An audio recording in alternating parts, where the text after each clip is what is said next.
the Hug for Kids at the Jerusalem Self-Defense Academy. I call it a gift for life. And here is the explanation. What I mean by that is that during the Hug we learn certain things that it will be very difficult for children, for a child to learn in other kinds of activities. What I mean here is certain games, wrestling games and others, that cultivate a certain type of movement that very few, if none other exercises do. I give you a concrete example. We practice ground grappling, wrestling games, when you restrain somebody with a ground hold. So I work in small groups. Every child gets personal attention, and I work with every child according to his own personal ability.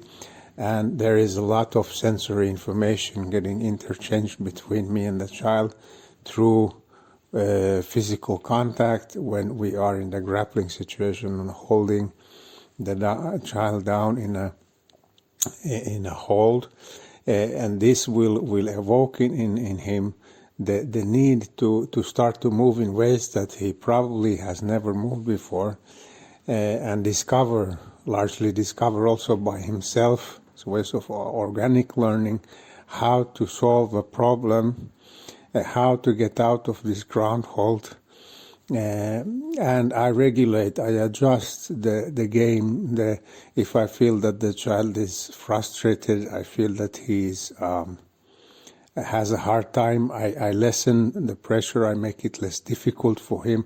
And it's a constant interchange, physical and mental, you could say as well, interchange, but it's non-verbal. It's all going through the senses, the sense of touch, the kinesthetic sense of the body, and this is an incredible thing which will boost the child's development, his motor coordination, his self-confidence, etc.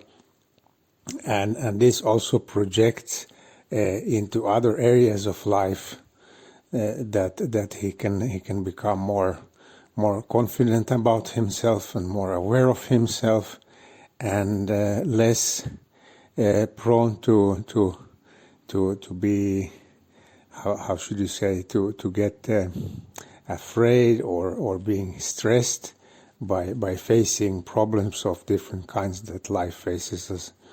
This is and there is also the social element in these wrestling games when the child does it with other children. So it is many times for children who have problems socially, you see miracles happening, because this is not a regular social setting with verbal communication, but it's a very physical communication, and you learn to respect one another, forgive one another for the bumps and bruises you may get. Even though we're very makpid, we're very careful not to do things in ways that you would, God forbid, be injured.